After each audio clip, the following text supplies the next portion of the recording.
मंडळी, दिल्लीचा प्रिन्स आठवतो का? 2006 मध्ये देशभरात 3 दिवस एकच विषय चर्चेत होता. दिल्लीत एक लहान मुलगा म्हणजेच हा प्रिन्स खेळत असताना बोअरवेल मध्ये पडला होता. तब्बल 60 तास त्याला त्या बोअरवेल मधून बाहेर काढण्याचं काम सुरू होतं आणि तोपर्यंत पूर्ण देशभरातील टीव्हीवर तीच बातमी सुरू होती आणि सगळ्यांचं लक्ष तिकडेच लागलेलं होतं. नंतर तो सुखरूप बाहेर आला. त्यानंतर अशा अनेक दुर्दैवी घटना देशभरात घडल्या आणि काल अशीच काळजाचा ठोका चुकवणारी घटना परभणी जिल्ह्यातल्या जिंतूर तालुक्यातील कौसडीमध्ये घडली. 3 वर्षांचा अदनान शेख नदीम हा शेतात खेळत असताना अचानक बोरवेलच्या खड्ड्यात पडला. 3 तासांच्या रेस्क्यू ऑपरेशन नंतर त्याला सुखरूप बाहेर काढलं असलं तरी अशा घटना वारंवार का घडतात? अशा उघड्या बोअरवेल्सनी आजवर किती चिमुकल्यांचा बळी घेतलाय आणि यासाठी आपण नेमकी काय काळजी घेतली पाहिजे? या सर्व प्रश्नांची उत्तरं जाणून घेणार आहोत आजच्या या व्हिडिओतून. नमस्कार, मी रुपल आणि तुम्ही पाहत आहात विशेष भारी. मंडळी, लहान मुलं म्हणजे शेवटी लहान मुलंच असतात. त्यांच्यावर सतत लक्ष ठेवूनच राहावं लागतं. पण तरी कधीतरी ते आपली नजर चुकवून काहीतरी गोंधळ वाढवून ठेवतातच. त्यातल्या त्यात अशी उघड्या बोअरवेलमध्ये लहान मुलं पडण्याच्या घटना तर अधूनमधून घडतच असतात. आता काल परभणी जिल्ह्यातल्या जिंतूर तालुक्यातील कौसडीमध्ये असाच एक 3 वर्षांचा मुलगा अदनान हा शेतात खेळत असताना बोअरवेलमध्ये पडला. ती बोअरवेल काही साधीसुधी नव्हती, तर तब्बल 200 फूट खोल होती. अचानक घडलेल्या या घटनेनं अदनानचे वडील आणि आजूबाजूचे सगळेच अक्षरशः हादरून गेले.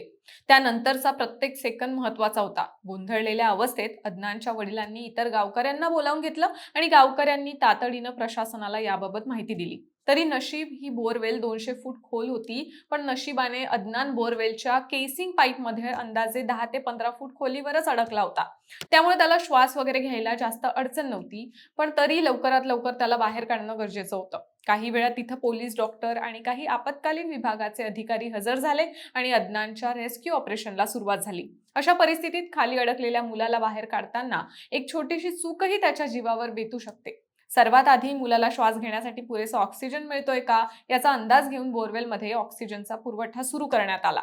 त्याच वेळी अदनानवर लक्ष ठेवत त्याला बाहेर काढण्यासाठी बोअरवेलच्या शेजारीच खोदकाम करण्याचा निर्णय घेण्यात आला. बोअरवेलच्या बाजूला 2 जेसीबीच्या मदतीने समांतर खोदकाम सुरू करण्यात आलं.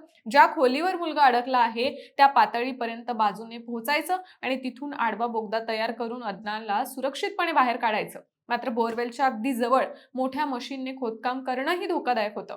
कारण जेसीबीच्या कंपनांमुळे आसपासची माती खचू शकते आणि त्याचा थेट परिणाम बोअरवेलमध्ये अडकलेल्या मुलावर होऊ शकतो. त्यामुळे एका टप्प्यावर यंत्राचा वापर थांबवून अत्यंत काळजीपूर्वक हाताने खोदकाम करण्यात आलं. बचाव पथकातील कर्मचाऱ्यांनी खाली उतरून आडवा मार्ग तयार केला आणि केसिंग पाईप पर्यंत पोहोचण्याचा प्रयत्न केला. प्रत्येक इंच माती काढताना काळजी घेतली जात होती. छोटीशी ही चूक झाली असती तर अदनान अजून खोल जाऊ शकत होता. अखेर सुमारे 1.5 ते 2 तासांच्या अथक प्रयत्नांनंतर दुपारी 3:30च्या सुमारास चिमुकल्या अदनानला सुरक्षितपणे बाहेर काढण्यात आलं.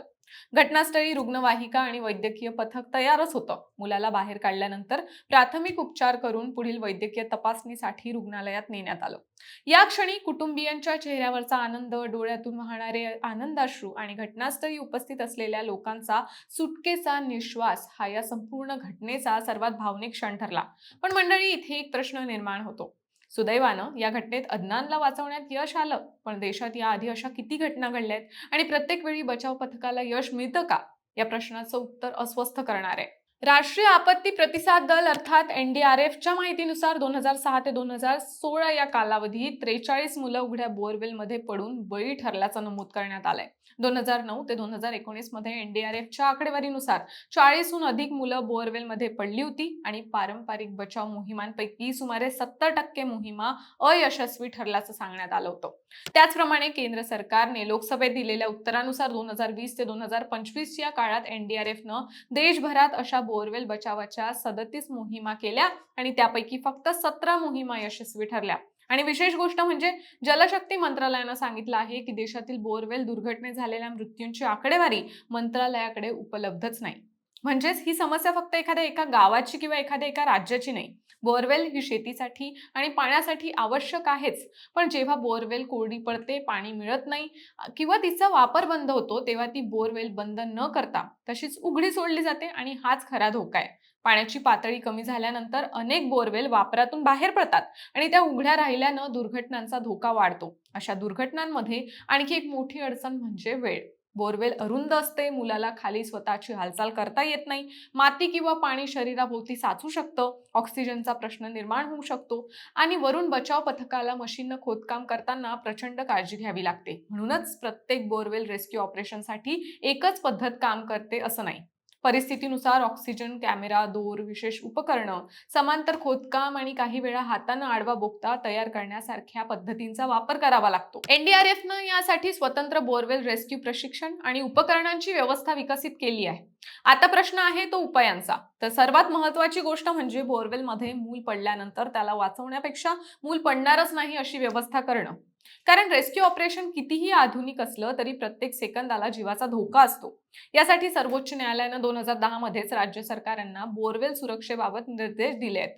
वापरत असलेल्या बोरवेल भोवती योग्य सुरक्षा असावी, तर वापरातून बाहेर पडलेल्या किंवा निकामी झालेल्या बोरवेल पूर्णपणे बुजवून टाकाव्यात असे निर्देश देण्यात आले आहेत. केंद्र सरकारच्या अधिकृत माहितीनुसार त्यासाठी माती, वाळू, दगड किंवा इतर योग्य साहित्य वापरून बोरवेल जमिनीच्या पातळीपर्यंत भरून काढण्याचे निर्देश आहेत. ग्रामीण भागात या उपाययोजनांच्या अंमलबजावणीवर पंचायत राज संस्थांनी लक्ष ठेवण्याची जबाबदारीही सांगण्यात आली आहे. प्रत्येक गावात सर्व बोरवेलचा सर्वे झाला पाहिजे. कोणती बोरवेल सुरू आहे, कोणती बंद आहे, कोणती धोकादायक अवस्थेत आहे याची नोंद झाली पाहिजे. बंद असलेली बोरवेल फक्त वरून एखाद्या पत्राने किंवा फळीने झाकून चालणार नाही, तर ती पूर्णपणे बुजवली पाहिजे. आणि प्रशासनाबरोबरच गावकऱ्यांची जबाबदारी ही तितकीच मोठी आहे. आपल्या शेतात अशी एखादी जुनी, निकामी किंवा उघडी बोरवेल असेल तर काही होत नाही म्हणून ती तशीच सोडण्याऐवजी प्रशासनाला कळवणं किंवा ती सुरक्षितपणे बंद करणं गरजेचं आहे. कारण आज ती बोरवेल कोरडी असेल, पण उद्या तिथून जाणाऱ्या एखाद्या चिमुकल्यासाठी ती जीवघेणी ठरू शकते. परभणीच्या कौसडीमध्ये अदनानला वाचवण्यात आलं, ही निश्चितच दिलासा देणारी बातमी आहे. पण आपण प्रत्येक वेळी नशिबावर आणि रेस्क्यू टीमवर अवलंबून राहणार आहोत का? की दुर्घटना घडण्यापूर्वीच उघड्या बोरवेल बंद करण्याची जबाबदारी घेणार आहोत? कारण बोरवेलमध्ये मूल पडल्यानंतर 2 तासांची धावपळ, 10 तासांचं रेस्क्यू ऑपरेशन किंवा 20 तासांची जीवघेणी मोहीम करण्यापेक्षा दुर्घटना घडण्याआधी फक्त काही तास खर्च करून ती बोरवेल कायमची सुरक्षित करणं कितीतरी सोपं आहे. परभणीच्या चिमुकल्या अदनानचा जीव वाचला, त्याचा आनंद प्रत्येकाला झाला, पण कदाचित या उलटही घडू शकत होतं. याचा विचारही आपण पुढची अशी घटना घडायच्या आधीच केला पाहिजे. बरोबर आहे की नाही मंडळी? तुम्हाला याबद्दल काय वाटतं? आणि यासाठी ग्रामीण तसेच शहरी भागात काय उपाययोजना नागरिकांनी स्वतःहून केल्या पाहिजेत ते कमेंट करून नक्की सांगा. आणि सोबतच विषय भारीच्या YouTube चॅनलला सबस्क्राईब करायला विसरू नका.